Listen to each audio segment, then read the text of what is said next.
Alright, so in this video, I'm going to show you an exercise that is great to start learning some boogie woogie, jazz, blues. This is a perfect introduction. It uses a simple right hand, which once you get the feel for the left hand, if you want to start to improvise, you can start to kind of improvise on the left hand pattern, but there is going to be a set right hand here. You're more than welcome to follow along with the sheet music. It is in the description.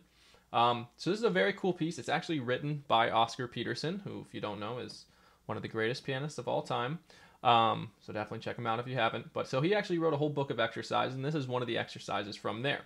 So what I'm going to do is I'm going to play through the exercise once, maybe twice, and then we'll talk about it and talk about the important things to do when you're working on this exercise.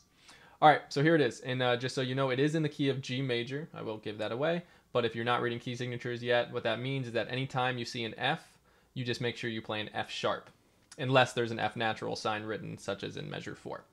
All right, so here it goes.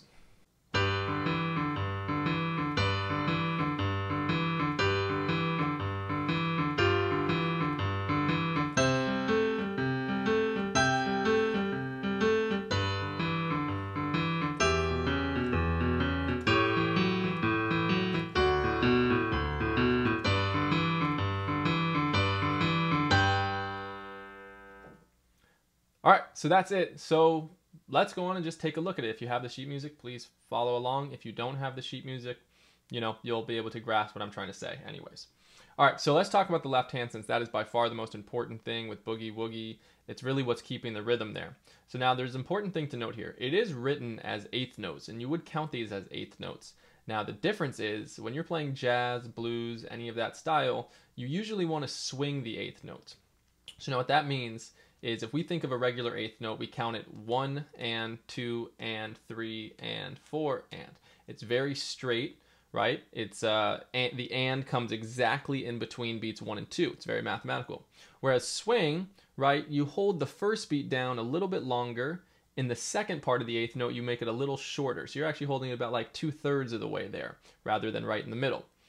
Now the other important thing with swing is the dynamic. You usually do a loud first note, now not super loud, but louder than the second note. So it's like 1 and 2 and 3 and 4. And so that gives it that bump, ba-dum, ba-dum. We call that swing.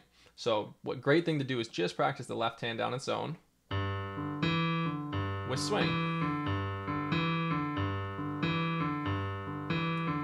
Right, so it stays on this 1 chord here. It's a blues progression. Then we go to a 4 chord. Same pattern. Back to your 1 chord. To a different chord here, right? Some type of E chord, maybe an A chord that they're signifying here. That comes in the next measure.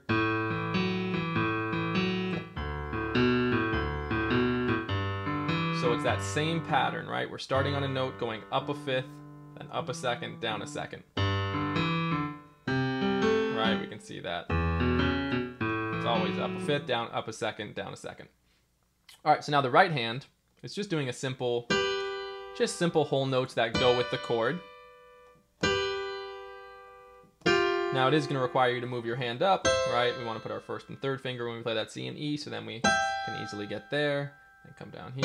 Maybe do a little finger switch. Right, so let's look at that position there, right? So I went C, E, E, G. Right, then I did my first and second finger on B, D. Now, to make sure I can get my thumb down to G, what I do here is a finger switch. You see that I have 4 beats. So while I'm still holding this one, I bring my third finger over, which then allows me to bring my second over there to stretch to get to there. Because with this style of music, we're really trying to connect those whole note melody here. Right, we want to make sure it connects.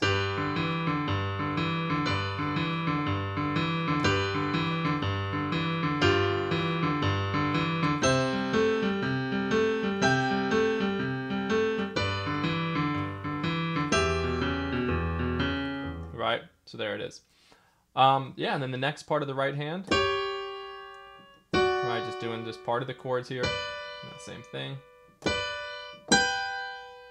Now, if you've never, if you're still playing very simple music that's keeping you in one position, this right hand part is definitely going to be difficult. But as with always, when you practice, you just want to make sure, right, you're going slow enough to where your hands can get it. So if you just want to work on the first 2 measures at a speed like this, you'll slowly get the feel for it. And you can just work on just those 2 measures until it starts to get really comfortable and easy to play.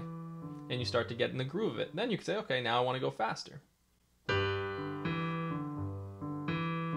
Right? We just go slightly faster. We don't go extremely fast. Then we get comfortable at that speed. Then we can go a little faster. Keep going.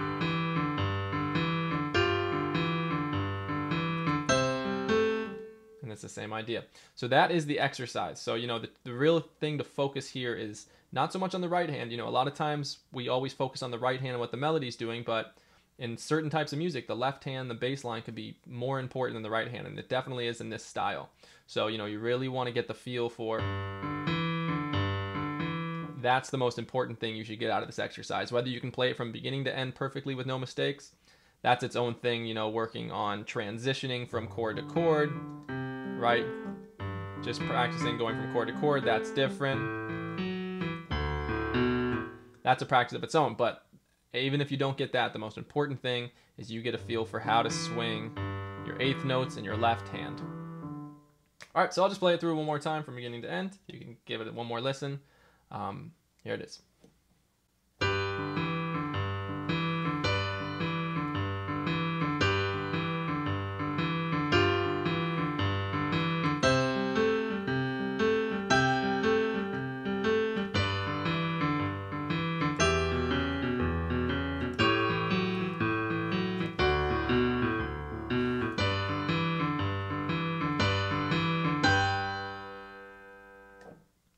All right, so I hope you enjoyed this video. If you have any questions for me, please let me know. You can always email me at digitalpianoschool@gmail.com or just drop a comment below, and I will be happy to answer it for you. Thanks for watching, and I hope to see you again soon.